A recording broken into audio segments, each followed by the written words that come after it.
A few years ago, I had this argument with a friend about whether pineapples should belong on pizzas.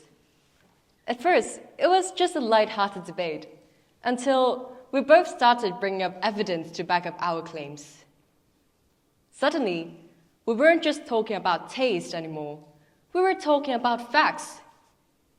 He pulled out some statistics about how many people around the world preferred pineapple pizzas. I, on the other hand, insisted that taste isn't something that numbers can dictate. The funny thing is, we both left this conversation thinking we had won. It made me realize something. Even as something as trivial as pineapple pizzas, we cling to our own truths, whether it is objective or not. And if our convictions about food can be this strong, can you imagine when politics, power, and identity get involved? Let's go back 5 years, to a time when the world was turned upside down by the COVID-19 pandemic. Vaccines, lockdowns, face masks. I would call this a period of the unknown. When there's uncertainty, there's fear. And when there's fear, there's an opportunity for lies to spread. Some people really wanted to believe that COVID-19 was nothing serious. Nothing more than some sketchy Chinese propaganda. Why? Because disinformation comforted them. It gave them an illusion of control, something they desperately wanted when reality seemed so unstable. This isn't something new. Political theorist Hannah Arendt prophesied our predicament 50 years ago by warning us that lies often seem more appealing than reality because the liar already knows what the audience wants to hear. Well, reality often confronts us with the unexpected, for which we are not prepared, or even refuse to be prepared. If we see the power of disinformation by those ordinary people during the pandemic, can you imagine when those in power do the same? Politicians. When politicians distort facts, when governments manipulate truths, they don't just spread lies, they erase reality itself. This kind of organized lying is no doubt a significant, imminent, and critical threat to modern democracies. Systems where pluralism is appreciated and a diversity of viewpoints is encouraged. Modern democracies, I would say, are like some double-edged swords. While they allow us to voice our own opinions, we must grapple with the inherent insecurity that comes with this openness. And this leads to what I want to share with you today, the fragile truths about democracy and law. But politics can sometimes seem so complex or even really distant from our daily lives. So I thought I would like to use a different perspective to share this with you, through the philosophy of a social contract. We all know what a contract generally looks like, but what about a contract that surpasses a personal, social, or even national level? The idea of a social contract comes from philosophers like Thomas Hobbes, who imagined a world without laws or governments. And in this world, everyone could do what they want. Don't get me wrong, this not only comes with those positive freedom of speech or freedom of expression.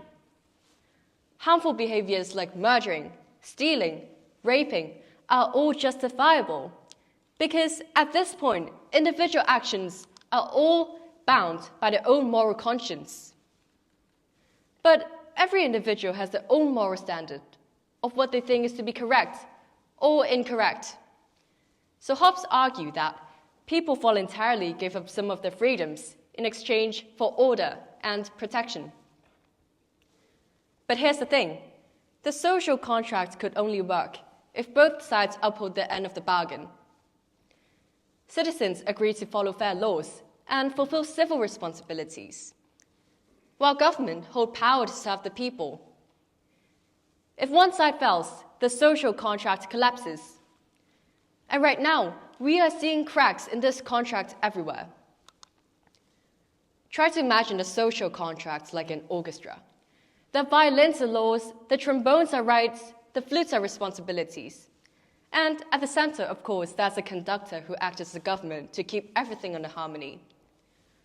What will happen if the conductor ignores the musicians? What will happen if the musicians ignore the conductor? The orchestra collapses. And that's exactly what happened if governments and citizens fail to uphold the social contract. At its core, the erosion of the social contract comes from a failure to understand the fragile realities of democracy and law, realities that, if neglected, can turn governance into discord. As we gather here today, I know some of us are from the UK, some of us are from the other side of the world. But there's one thing that is undeniable. We're all united by our experiences in the UK, in this shared space of our school community. So I thought it would be great to talk about the political system we're living in, not necessarily what we all believe in: democracy. The word democracy comes from the Greek words. Demos means the people. Kratos means to rule. So it literally means the rule of the people. Logically, if people stop engaging, democracy stops working. Despite the fact that we all seem to believe democracy is the perfect system in the world, our investment in democratic politics is declining. The war in Ukraine, the ongoing conflicts in the Middle East, numerous deaths of migrants in the cold seas. Today, there are 1,001 reasons to be outraged, to fight for a change, and to be motivated to live in a better world. But here's a reality check. In the 2024 general election, voter turnout hit a historic low of 59.7%. Young people aged 18 to 24 once again had the lowest turnout of any age group. Let's think about that for a moment. These are the people who will one day sit in parliament, shape policies, and engage with other world leaders. Yet, nearly half of them didn't even use their voice when it mattered the most. Which means we've potentially lost nearly half of the contributions from tomorrow's decision makers to lead our democratic society. This isn't just a UK problem. In Japan, young people are increasingly disengaged from politics. In Taiwan, many of these young people simply turn to populist parties rather than traditional parties. In South Korea, political participation is largely divided by gender. But as part of the youth, I think we aren't necessarily apathetic. We still care, we just engage differently. Instead of joining traditional political parties or casting a vote, many of us turn to online social media activism or some identity-based movements. We just don't see politics in the sense of fulfilling our own civil responsibilities anymore. Instead, it is an expression of our own perspectives. I believe most of us in this room must have used a kind of social media platform, like Instagram, Facebook, X. The way their algorithms function is that they feed you with content you already agree with, creating echo chambers where your own beliefs are constantly validated, making you less willing to consider opposing opinions. This constant exposure to a single story does nothing but contributes to severe polarization where young people develop extreme views and become less willing to engage in constructive dialogue with those who hold opposing opinions. This is where clicktivism comes in, where the act of political participation is reduced to merely liking a post, resharing a story, or following a trend. It feels like activism. It feels like we're actually doing something. But does it actually change anything? If this trend of disengagement in formal politics continues, young people may reject the core values of democratic governance, such as consensus, dialogue, and accountability. The consequences are already arising on the surface. We see a wave of right-wing populism in a mostly democratic Europe. Leaders like Marine Le Pen in France, Nigel Farage in the UK, Giorgia Meloni in Italy, they are amplifying this youth dissatisfaction to their own advantage using their seemingly ambitious promises, while in reality do nothing. And in doing nothing, they steal authority away from those who could really bring a change to the country for the better. But the harm doesn't stop here. Populism doesn't just polarize politics. It fractures societies by sparking hate crimes, by widening rifts, and by turning neighbors against neighbors. Democracy never falters because of external enemies. It falters when we, the people, allow it to be undermined from within. This is how the social contract is weakened, not by governments alone, but by citizens who fail to uphold their role in a democracy. Of course, democracy doesn't stand alone. It relies on law to function, but the law itself is fragile. When I was doing research on what I want to do in uni, law and politics are the first things that ring a bell in my mind. And I've had countless moments of struggles whether to choose one of them to study or whether to do a dual degree. And I'm still finding my answer. But after these reflections, I began to explore the relationship between law and politics. In most democracies, law is meant to be impartial. It is meant to be separated from politics. But the question here is, can it truly be? This is where I want to demonstrate another fragile truth, that of the law. The rule of law itself is fragile. And this fragility comes from the foundational paradox that binds together law and politics. When citizens trust their governments, they are more likely to view the laws created as legitimate. Conversely, when laws are applied fairly and justly to protect rights, it fosters trust in government accountability. Therefore, there's an inseparable relationship between law and politics, not in the sense of how they function, but in their foundational principles. So it is more like an unspoken agreement between the two. In simple words, law legitimizes politics, while politics legitimizes law.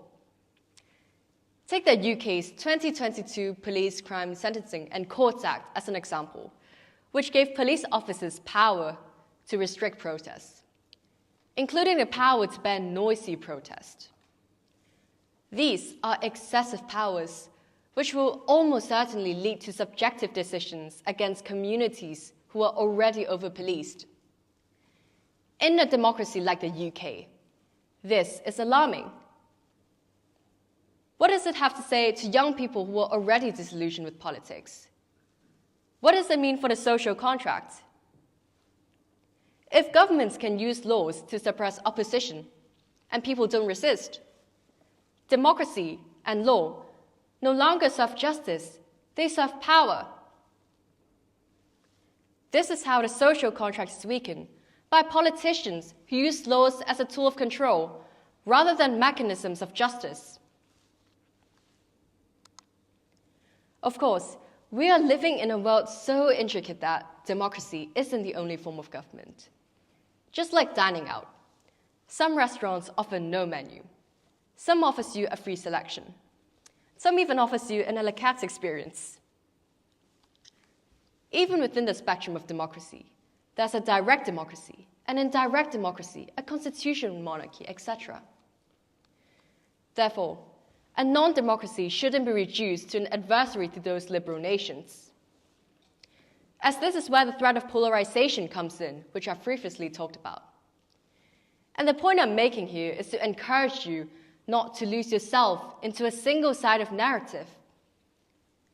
For me, I once viewed democracy as the ultimate ideal. But over time, I realized that no system is truly perfect. As Winston Churchill famously said, democracy is the worst form of government, except for all of the others which have been tried.